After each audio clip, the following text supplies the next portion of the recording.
Hello everyone, welcome back to my channel. Today we have with us someone very special, my senior from both my college and university, Suman Mukherjee, who has recently qualified the WBCS exam and will be joining as a DSP from December of this year probably. Thank you, Shumanda, for taking time out of your schedule to give me this interview for my channel. Welcome to to this interview, and congratulations on your recent success. I hope you have a wonderful journey ahead of you. Thank you. Thank you for inviting me. It's a pleasure. So let's get started. The first thing that I want to ask is, say for example, someone is well inclined in academia, and they are wanting to change their focus or their career goals towards, say, a BCS exam or the UPSC exam. How wise would it be for them to change their focus from academics to BCS, especially right after graduation? Well, when I came to study English literature as a graduate student, my primary aim to choose English literature as my graduation subject was civil service. I wanted to become a civil servant, and that is exactly why I chose economics and political science as my first subject. Gradually, I developed interest in literature. I fell in love with it, and I wanted to become an assistant professor. So, when I was in the first year of post graduation, while I was doing my post graduation from WP University, once again, I changed my focus from assistant professorship to civil service. I wanted to leave post graduation at that point of time because most of the people who come to civil service, they generally do not go for post graduation. So even I wanted to leave my post graduation. My mother insisted that I continue with it because I had chance in Jalapa University. It has one of the best English departments in the country. But that was a wise decision. I should thank my mother for that because I believe that the wisdom, the presence of mind that I had developed, especially which came handy in the interview session, uh, that I could not have developed without the help of post graduation. Especially, many questions were asked from my post graduation background, English literature. Almost 7 to 8 questions were asked from English literature. And I remember clearly, he started with what was the special papers in your post graduation? So I told them Greek tragedies and T.S. Eliot. Immediately, there was one person. He was from West Bengal Police Service, and he is also presently faculty in English department in one of those universities in Tarakeshwar. I do not remember the name. So he started asking questions from English literature only. So whoever is inclined towards academics right now and presently weighing his or her options, whether he or she should go to civil service. One thing, civil service can never be a plan B. It demands undivided attention from you all the time. So even when I was pursuing civil service, I wanted to have a plan B because in 2020, I felt my attempt was not good enough. So I wanted to shift to academics once again, try my luck there as well. So I sat for NET, SET, started preparing for Public Service Commission examinations, although none were held in West Bengal since 2021. So I opted for Public Service Commission exams in other states. So one thing I would tell them, it's quite tough to balance these two exams, one assistant professorship and civil service, because both of them are class 1 gazetted officer rank posts. And vacancies are very less. Competition is quite high. But I should tell them immediately that their focus should be very, very clear. Whether they want to pursue civil service and they're coming to academics as it is their plan B, or they would be happy to have any government job. If they're happy to have any government job, then civil service is not their cup of tea. Then civil services Is not their their cup of tea. Right. No. If they're happy to have any government job, Right. because it demands undivided attention. So, Yeah.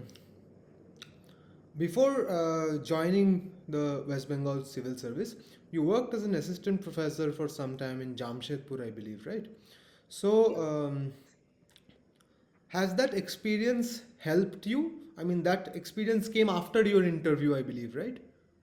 Did that experience? Yes. Yes. So, how do you think your experience as a working academic or as an assistant professor, for whatever brief period it may be, or if someone, say for example, hypothetically, say for example, I who have been working for the past 3.5 years, if I were to shift my focus to say civil services, would you say, age aside, would you say my experience or anyone's experience, say for example, people who are doing not necessarily assistant professor jobs, say for example, people who are PGTs or TGTs in schools, there are numerous people who are working in these capacities, especially in private schools in Kolkata and elsewhere, right? People who are looking to, get a better job.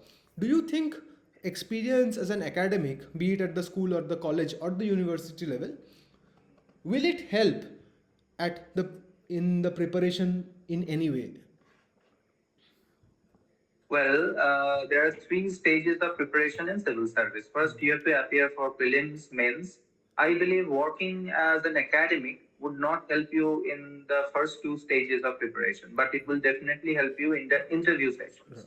Because most of the people, as I have noticed, even when they have excellent knowledge in their domains, all the 8 subjects that we have to study while we are preparing for civil service, they cannot express clearly, and many have to request the interview panel members that can I switch to Bengali. Although it's not necessarily a minus point because you will be appearing for West Bengal Civil Service and Bengali is the dominant language here, but still, if the interview panel members are asking questions in English, you can answer in simple English. So in that case, those who are working as an assistant professor or PGT or a teacher, especially in English, this the fluency that they develop while they are teaching in a classroom, that will help them. Plus, while you are addressing a classroom, when you have an audience in front of you, it boosts your confidence. So there are a number of people who are listening to me, and I have command over them. That helps them. That helps that person a lot to develop that command, those who are listening to me, and how to artfully express yourself. That has helped me very much. I started working as an assistant professor from April this year itself because I appeared for Public Service Commission Himachal Pradesh. I did not have any teaching experience, so I wanted to have some. I even explained to the interview panel members that it is very difficult to get teaching experience in West Bengal. So I started working in a private university there to gain some teaching experience, and I have my classroom handling experience was very much useful during the interview session. Plus, since I was working as a placement coordinator there as well, I had to prepare a lot of students for their job interviews. So, kind of, I had an insight how the interview members they ask questions, the things that they are looking looking for in a candidate. So this has helped me. But I do not believe that this will help in the first two stages of the preparation. A lot of people has asked me how to balance, how to find time. So how many hours do we have to study for civil service and everything? Let me tell you, I was balancing both this academic thing because this was my plan B and civil service examinations. Sometimes civil service preparation can be very, very boring because you have to read the same thing again and again. So while you are working as an academic, especially in English literature, since both of us are from English literature background, I will only focus on English literature here, especially. Definitely. So um, for me, studying English literature for assistant professorship jobs while I'm preparing for civil service, this was a breather, a refreshing experience for me. Because preparing for civil service can be taxing and boring both at the same time, sometimes. Right. So, you were mentioning at the beginning of our interview that civil service should not be someone's plan B. So, if it is, say, for example, it's someone's plan A, keeping it as your primary focus, people can try for something else in the background. Yes, Or they should they should. not? They should. They should, right?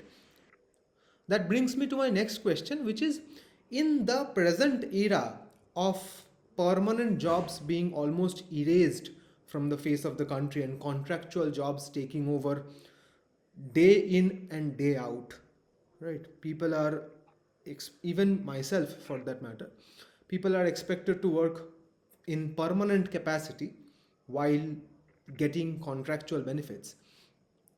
So, in this present day and age where contractual jobs are taking the forefront, would you say public service commission jobs, be it public service commission jobs of an assistant professor or civil service for that matter, would you say these are the way out of people who are looking for what our parents so deeply desire, stability? Well, the stability is there, but I would not say that the workload will be less. Even when I do not have much experience, I do not have any experience in public sector yet, but I know how much workload is going to be there. The thing is, if there are, if the vacancy, the true vacancy is 100, they're recruiting only 25 people, these government sectors. So the workload is of 100 people, you are recruiting only 25. That's the case in case of assistant professor as well. That's the case in civil service as well. Right. The vacancies are becoming less and less every year. Competition is rising. So the workload will be more, I believe so. In public sector, the workload is more. Only the stability is there. The perks and benefits of government service is there. That's it. If people who are working in private sector, they want to make time for the preparation, I would say 3 to 4 hours, not less than that, 3 to 4 hours of rigorous study every day. This can, if they maintain this, they can achieve great results in civil service. The thing is, in civil service, you have to study a lot of things, 8 subjects. Right now, the syllabus that they upload on their website is quite vague. So Right. anything and Just like everything net. is asked. Yes, anything and everything is asked under the garb of this vague syllabus. So what to do? Like, you have to prepare your subjects, you have to go for mock tests. So how much time one should devote, even when they're working in private sectors, which demands Almost a all of their lot from you. life. Yes. So in that case, Understand. 3 4 hours of rigorous study, balancing your time properly, dividing which subject to study on which day. Even I had done that while I'm traveling. I was solving MCQs and everything. So whatever time they get, they would have to devote it to civil service preparation. I have seen countless people while they're traveling via bus. I mean, people in the age group of 25 to 30, more than 35, they are still preparing for government services. They're solving MCQs while they're traveling via bus, train, and everything. So there are a lot of people who are actually struggling to get these government jobs, and the competition is very high. So whatever time you get, you have to use that precious minute. And I have followed this because since I'm a big fan of Virat Kohli, if you cannot score boundaries over boundaries, take singles. Take singles. So solving 10 MCQs in a 5 minute window while you are waiting for the bus, then you are 10 MCQs ahead of your competitors. That is how I believe the preparation should go. So if you're not being able to find time, like undivided, like a undivided stretch of 3 4 hours, then this is how you should prepare. I have done this. I have seen a lot. I have seen a lot of people do this. This is how people do it. Finding a 5 minute window, solve 10 MCQs, find another 10-minute window, solve 20 MCQs, then you are 30 MCQs ahead of your competitor. Absolutely. So this is how you should bridge the gap while you are working, somebody else is preparing. This is how you should bridge the gap. I believe so. So, since I have had the good fortune of being your immediate junior for almost, not almost, exactly 4 years, I know for a fact that you have been a stellar academic. Um, and in fact, many of us who were your juniors or your classmates for that matter were more or less of the opinion that you would choose academics in the longer run. As you have also said that you were at some point of time in a sort of dilemma. Right. So I would like to know, say for example, someone who is good at both, like yourself, how would they make this call that which to prioritize, the civil service or the academics? Let me recorrect you. I have never been a stellar academic. We have seen a few stellar academics. If you compare, if you put me on the same platform with those people, you insult That's them. mere modesty. Anyway, anyway, those who are interested in both, well, they have to find out. Look, being an academic is a kind of safe job. You do not have to deal with the public. You don't have to deal with the students, teach them.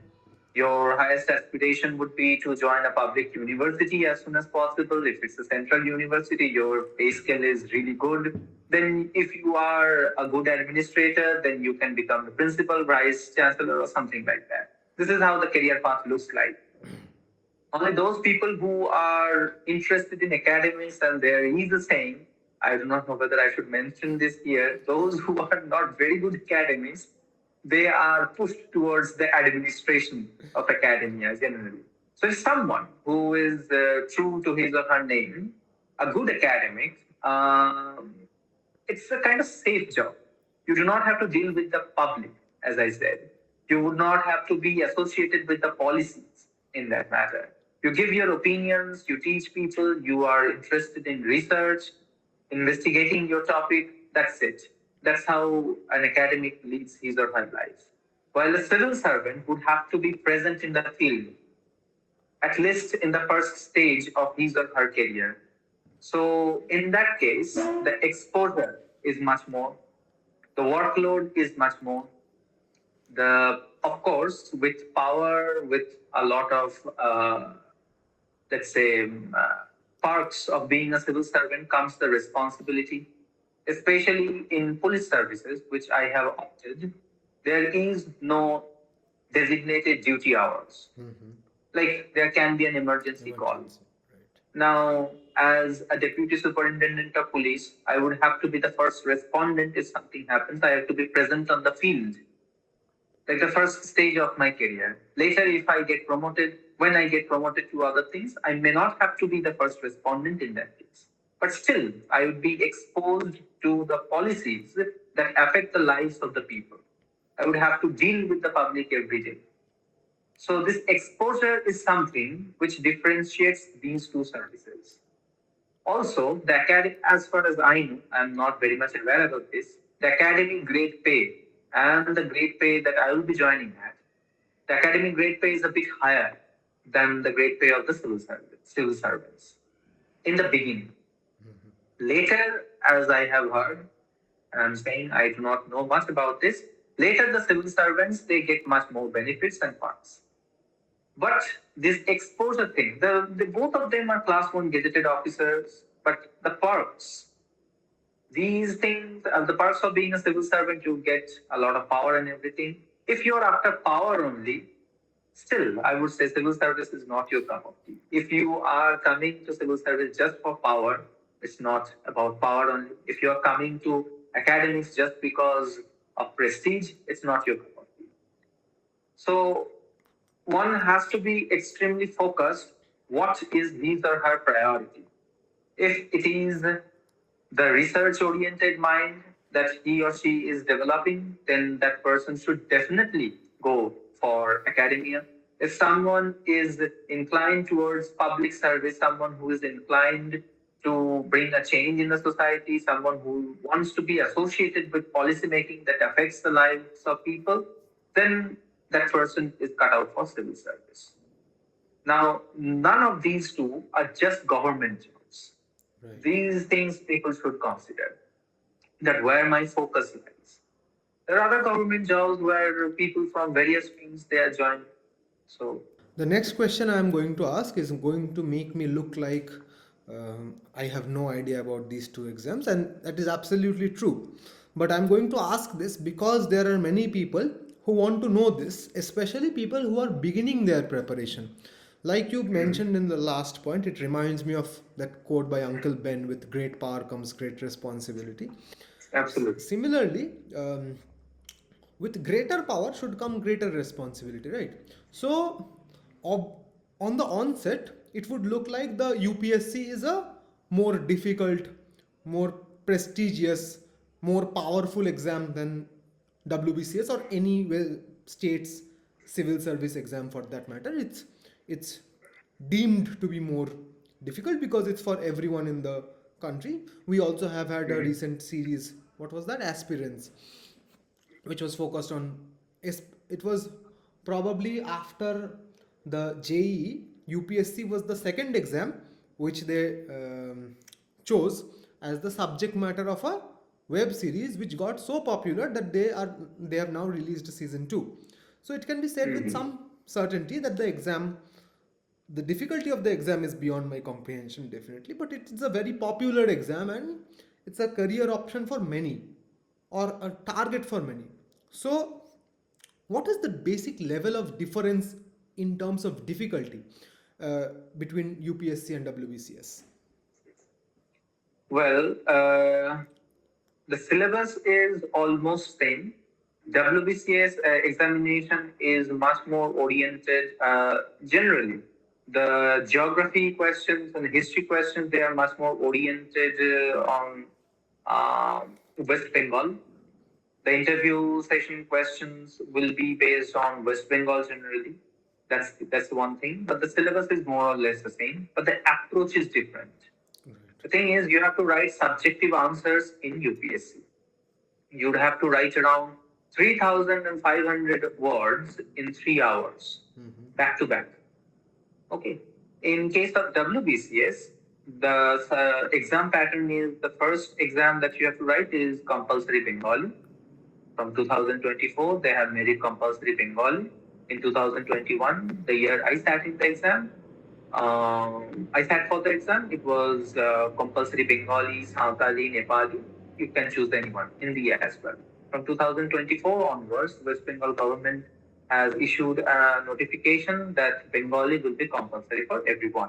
This is a welcome move because the other states, they do not allow the Bengalis to write in Bengali. Even when in Jharkhand and Bihar and Orissa, there are many Bengalis, many Bengali candidates, they do not allow these candidates to write in Bengali. But we, until 2023, we had allowed them to write in Hindi. Yes, in exactly. Tripura, people who are opting for civil services, they can also opt for Tripura civil service because you do not have to present a residential certificate there and you can write the compulsory Bengali paper there. Right. That's the only state where you can write compulsory Bengali.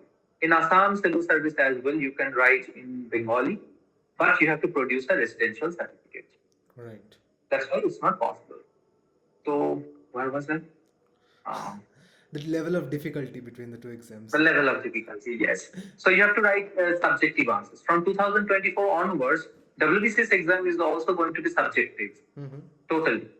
Okay, so all the general studies papers, you have to write subjective answers. That is one thing. Plus in UPSC, there is an essay paper. That's quite a difficult essay and ethics paper. That is, these two papers are quite difficult.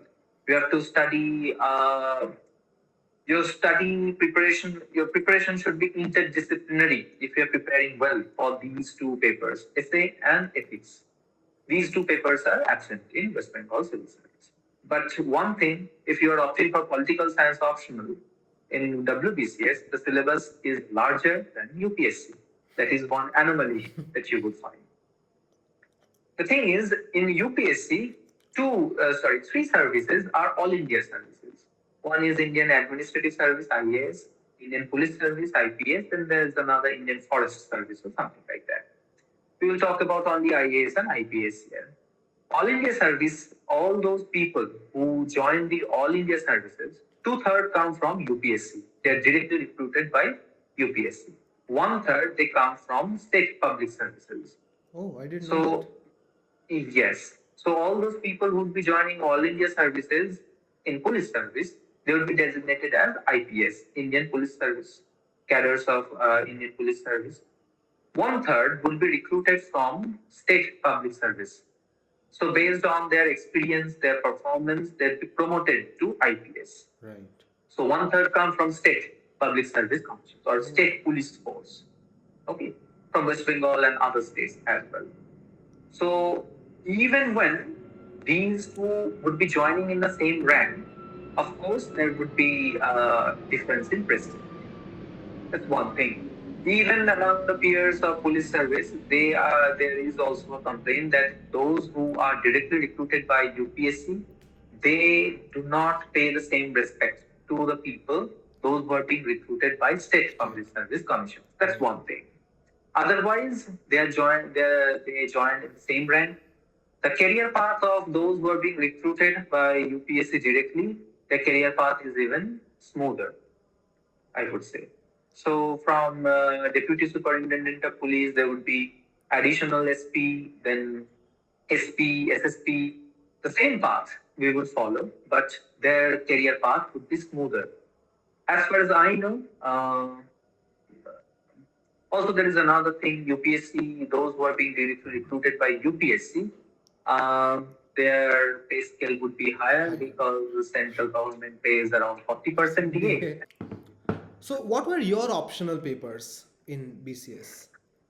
My optional paper was political science. Right. In 2020, my attempt was not good enough because my optional exam was not satisfactory. So immediately I knew that I will not be selected for Group A and B. There are 4 groups in West Bengal Civil Service. Group A is for administrative and executive. Group B for police services only. Group C and Group D. Those who are opting for Group C and D, they wouldn't have to write the optional paper. Right. Okay. Optional paper is only for those who are opting Group A and B. So immediately after 2020 attempt, I knew that I would not be called for an interview of Group A and B because my optional paper was not good enough. That's because I was stressing my general studies paper too much and I did not have much time to study political science. So I thought that I would have to take some extra pressure on myself if I want myself to perform well in optional exams. So I enrolled myself in political science masters in Indira Gandhi National Open University because I believed that I would have to write assignments, write term and examinations, that I would be perpetually under pressure. So I would be performing well in the optional exams. That worked well, really. Those who are opting for political science optional or any other optional, if they face the same problem that they are not being able to devote much time towards it, they can actually enroll themselves in a master's program in at IGNU. If they are not willing to enroll themselves in a master's program, they can at least avail the notes of IGNU. Those are readily available on their website. One thing, they only provide notes in English and Hindi because it's a central university. That's one thing. Oh, I was not aware of the IGNU bit. There is another thing, political science. I was quite interested. I'm still very much interested in political science. In order to test my knowledge, I even sat for political science West Bengal State and I cleared it. Just because political science and literature, these two are quite linked. I have found that the literary theory part and the political theory part, they are intricately linked with each other. Right. So even when I was weighing my options to become an academic, I did not want to pursue, I will pursue a PhD later. I did not want to pursue a PhD in cold literature. So I thought I would make it interdisciplinary and I would incorporate theories from political science. So this was one thing that I had in mind. For a very brief period of 2 weeks, I was considering shifting my focus to BCS, and out of the many people I had asked, including you, you were talking about the pros and cons of taking English as your optional paper. Would you like to throw some light on that particular topic? Well, at first I thought that I would select English literature as my optional because I've always been a sincere student, if not a stellar academic. So I thought that I would gain some advantage there. But later I considered that political science, Indian polity is a very important paper in general studies. So I would gain some advantage if I take political science as an optional. I would have to study it in and out. Number two is I was also considering to become an academic if nothing works out in civil service. Then I would have to pursue PhD, and I did not want to pursue PhD in core literature subject. I don't know how useful this idea would have become if I had to become an academic. I don't know. Anyway, so English literature thing is, I do not know how scoring subject is because only a few people choose English literature as their optional subject. Number two is there even when there were enough study materials available to me. I did not have the previous year question of English literature optional. So that is one thing. I could not fathom what they are asking, what kinds of questions they are asking, which particular area that they are stressing. While questions of political science, optional papers, they are readily available. Previous year's question paper. So this is one thing. Those who are opting for English literature optional subject in civil service, I do not know how they will overcome this problem of finding previous year's questions. So the civil service in which you sat 2020 and 2021, are the papers for English optional available for those 2 years? I hope so, but they're not with me. Right, because it was not your paper. Right.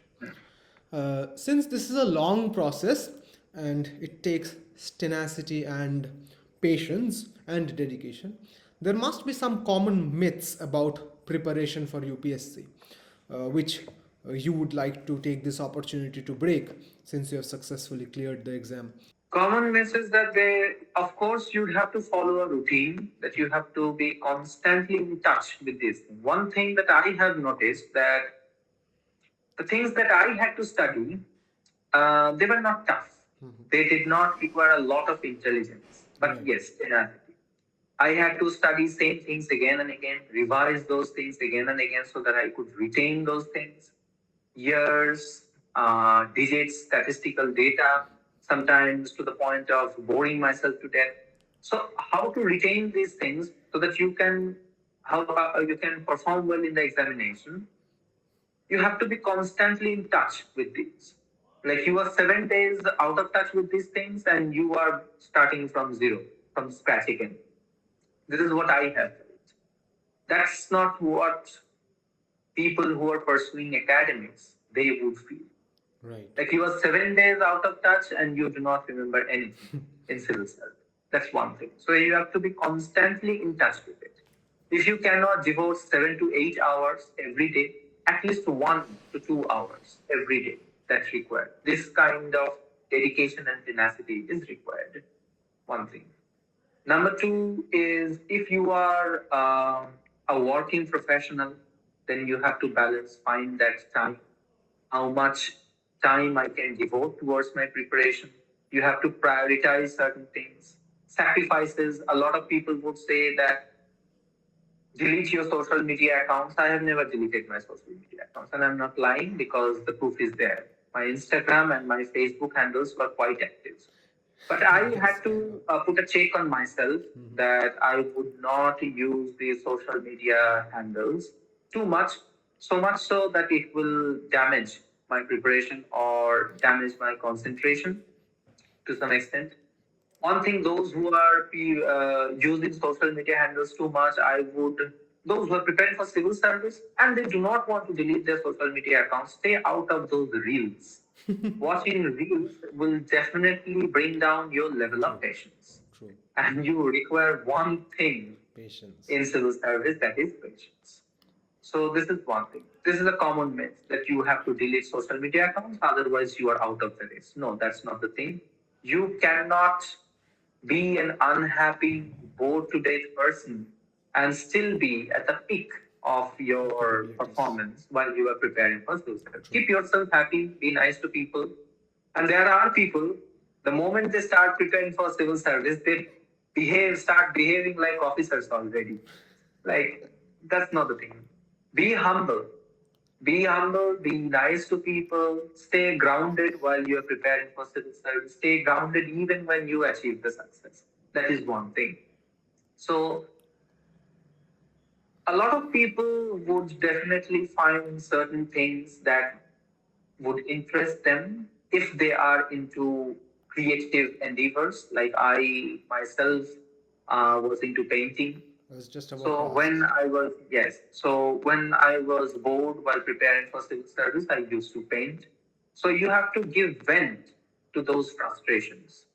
There'll be a lot of people. The myths, another myth would be stay out of those people, stay out of all the negativity that surrounds you. It's not possible all the time because we are human beings. There will be negative comments and it will get into you. You will definitely feel frustrated that nothing good will come out of it. But I believe literature has worked wonders for me. And there was another interview session where this question was asked: how did you keep going when it was very tough to True. keep going?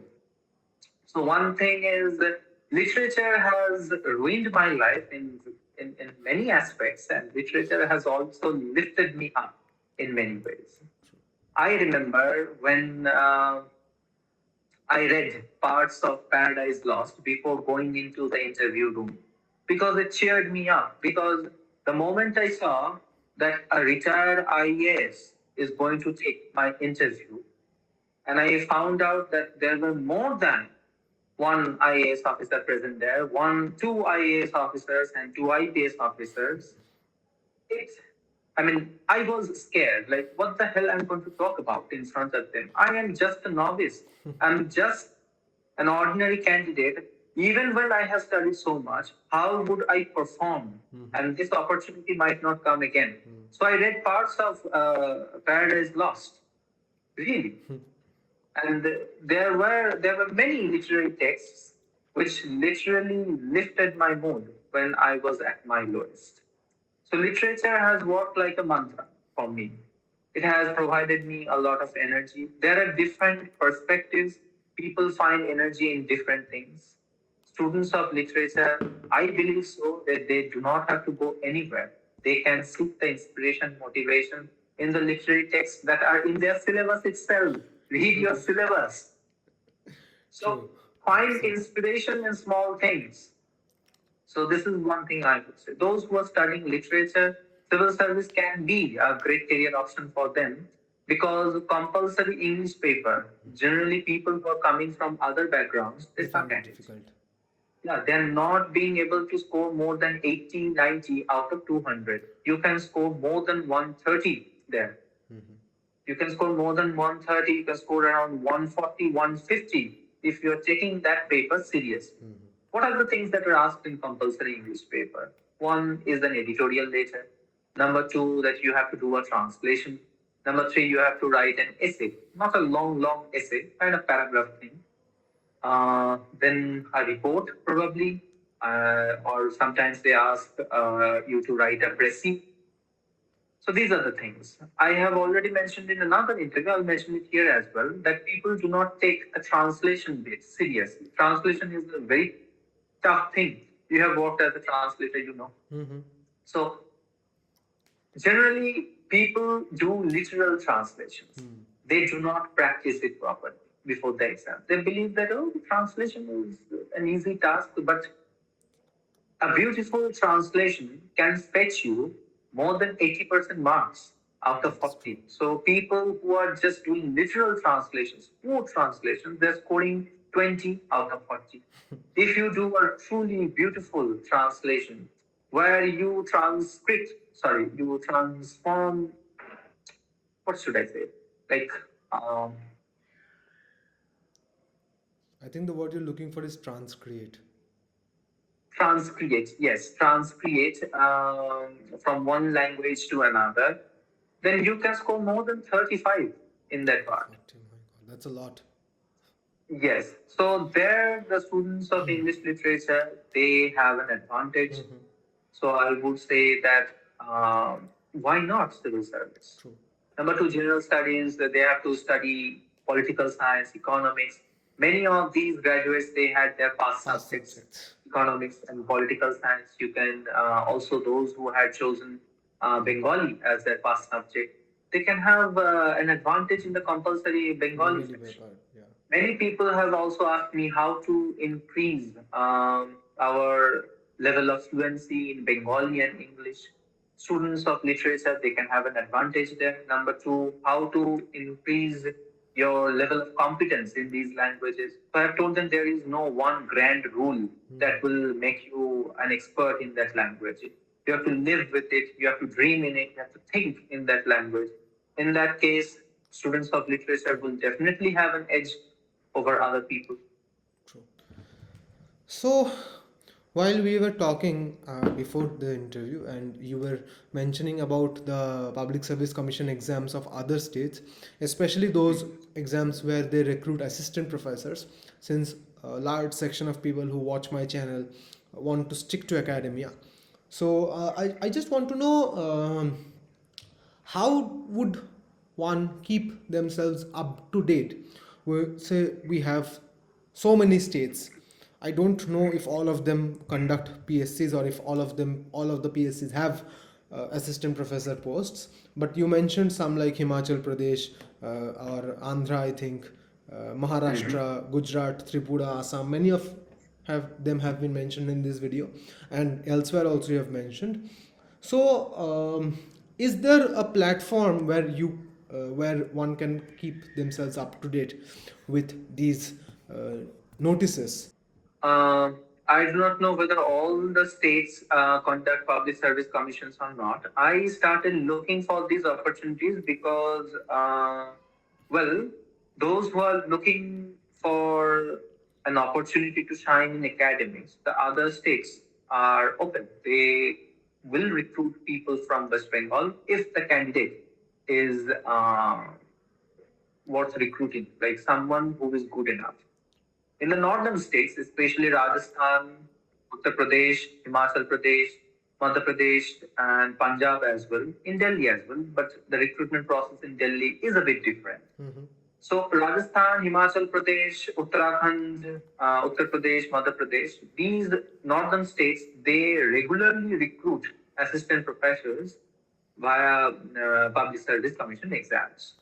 The states, the southern states as well, they also recruit assistant professors regularly via public service commission exams. Those who are students of English literature, they would not have to face any difficulty if they're sitting for public service commissions in the southern states, because they only ask you to speak in English in the interviews. While in the northern states, you would have to showcase your knowledge in Hindi. Right. Especially speaking and reading ability. You do not have to write in front of them. They will present a Hindi newspaper in front of you. They will ask you to read it out fluently, and they will test your fluency of speaking. Because when I went to Himachal Pradesh for Public Service Commission exam, there will be a screening test. All Public Service Commission exams, first stage is the screening test. You pass the screening test, you are asked for an interview. You're called for an interview. So there, they assessed my Hindi speaking ability. It was not good enough. So those who would be opting for assistant professorship posts in northern states especially, start developing your fluency in Hindi. Not writing, reading, and speaking. One thing, because the reason the logic that they would present in front of you is that there are many first generation learners. Even when you are being appointed as a professor of English literature, there are many people who are first generation learners and coming from Hindi medium schools. So we have to cater to their needs. That's why you might have to be bilingual in the classroom. That's why they will test your Hindi speaking ability. In southern states, they will ask you to speak in English only. One thing. How to be updated on the notifications or advertisements of these examinations? Well, the way I did it, you have to check regularly. True. Like I can tell you that in 2022, Himachal Pradesh had issued their advertisement. In 2024, they're again going to generally every Alternate 2 years, alternating years. So they would be, I believe so, in 2024, they would again issue another advertisement. As far as I know, Andhra Pradesh government is going to issue advertisement for assistant professorship posts, and they have huge vacancies. Gujarat also Huge issued one a few days back. Yes. Yes. The Huge vacancy in the these. the problem, I won't say it's a problem, but I just want to know, do they require the candidate to show that they have passed some exam in Hindi, like up to class 8 or class 10? No, not at Because all. in If you Odisha have Public Service cleared Commission, net, in Odisha Public Service Commission, I was not able to sit for that exam because they were requiring an Odia passing certificate up to class 10. okay. So I just want to know if this would be the case for Hindi speaking states. Probably not, right? If they are amending their rules every year, then I would not be able to comment on that. Right. But so far, I have never noticed that they are requiring in the northern states, especially they are requiring any certificate, any language certificate. Right. But they definitely will assess your Hindi speaking ability, even when you be recruited as a professor of English. This is one thing. And another thing is they do not even check how many publications you have. Right. Just one thing, teaching experience matters a lot. Teaching experience matters a lot. Also, they will ask you whether you are enrolled as a PhD candidate or whether you have PhD or not. But they have not, at least in my case, they did not ask for any publications. But yes, teaching experience matters. And exactly that's why I could not clear that interview. I did not have any teaching experience. So those who are aspiring to be an academic, I would definitely tell them by hook or crook, try to get some teaching experience anywhere. And there are huge vacancies in Jharkhand. Especially, you cannot get a teaching, if you cannot get a teaching experience certificate from any government institution, then try the private institutions, even schools. If you are teaching in a school, that experience will also be counted, but teaching experience matters very much. And exactly that is why I wanted to go. Applied for assistant professorship internship. So, final question, which is, what advice would you give to young aspirants? One poem by Dylan Thomas inspires me the most. Rage against the dying of the light. So definitely those who are in the age group of 25 to 30 or even who are approaching 25, they will feel sometime darkness engulfing them, that they do not have any career option or people in their family, they are not happy with what they are doing. They themselves are not happy with the results that they are getting. I would say that they would have to double their efforts in that case. So watch your idols closely, select your idols wisely, and be in the right company. Those who actually push you to do better things, of course, and surround yourself with people who actually understand, who actually realize what you are into. I was lucky to have those people around me who could actually understand how much it takes to be engrossed in civil service preparation. Prioritize your goals, of course. Your priorities will definitely, how you choose your priorities, that will definitely affect your results. Like, I would never say that you have to study this much and everything, but choose your priorities wisely. Like, there is no one grand rule, and please stop watching motivational videos. They're worthless. Absolutely. If you're a student of literature, you have enough motivation waiting for you in your textbooks. Read them. Try to internalize them. So, seek your motivation from classy things. Otherwise, it will be very difficult for those people. So rage against the dying of the light. Uh, Thank you, Shumanda. Thank you so much for this interview. I hope there will come a time when we will meet face to face once again. And thank you. Uh, we had with us Suman Mukherjee, who has recently qualified WBCS and will be joining as a DSP. And around what time will you be joining? Do you have an idea? I believe so, December end. Oh, by this year only. All right. So congratulations are in order. Thank you, Shumanda. It was a wonderful experience having you on my channel. And to all those who are watching, if you have any questions, please leave them down in the comment box and don't forget to like, comment, share, and subscribe. I will see you in the next video. Till then, hasta la vista.